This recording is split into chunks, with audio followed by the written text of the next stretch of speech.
Ya, menjadikan ruqyah dalam bentuk seperti ini, seperti membuka praktek resmi, kemudian ada klinik ruqyah dan seterusnya. Anda pernah membaca penjelasan dari salah seorang ulama di Masjid Nabawi, Syekh Ali Nasir Fakihi, rahimahullah ta'ala. Beliau menyebutkan bahwa ini tidak dikenal di zaman para ulama salaf yang membuka seperti itu. Di zaman dahulu malah ada ya pekerjaan-pekerjaan yang seperti misalnya pengobatan, ya tabib, atau bahkan ada hajam, ya bekam, meskipun itu ada dalilnya kan, kasbul hajam khabith, hanya dimakruhkan.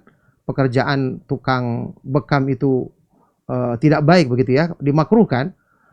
Tapi ini ada di zaman tersebut, dan sebagian ulama ikut melakukan, ya ikut datang dan mengambil pengobatan dengan cara seperti itu. Adapun kalau ruqyah tidak ada, ya ini tidak ada disebutkan ada para ulama salaf menyelenggarakan yang demikian, yang menunjukkan ini bukanlah sesuatu yang dilakukan di kalangan mereka, apalagi dengan bentuk seperti tadi memasang tarif dan seterusnya. Karena kata para ulama yang namanya ruqyah itu bisa dilakukan oleh siapa saja, tidak orang tertentu. Yang penting dia bisa membaca Al-Quran dengan baik dan tentu dia punya pemahaman tauhid, mengerti masalah tauhid, dan ini dilakukan oleh kaum muslimin yang apalagi yang kenal kajian, yang paham, pernah belajar akidah yang benar, maka itu cukup untuk melakukannya. Tidak perlu dengan orang tertentu, apalagi sampai dijadikan sebagai orang itu yang kita bergantung kepadanya. Malah ini justru menjadi sebab ya ketergantungan yang berlebihan kepada makhluk bisa menyerempet kepada perbuatan syirik. Maka yang seperti tadi kita sarankan sebaiknya kita tidak lakukan, karena para ulama memperingatkan dengan cara yang seperti itu, ya.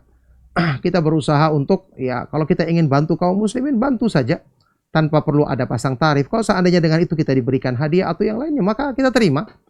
Contoh seperti para sahabat yang meruqyah, yang disebutkan dalam hadis yang sahih, kemudian mereka diberikan hadiah berupa daging kambing, maka itu boleh diterima. Yang penting tidak perlu kita pasang tarif untuk hal-hal yang seperti ini, dalam bentuk seperti tadi, ya ini membuka praktek tersendiri yang tadi kita sudah katakan itu tidak dikenal di kalangan para ulama salaf. Nah, barakallahu fikum.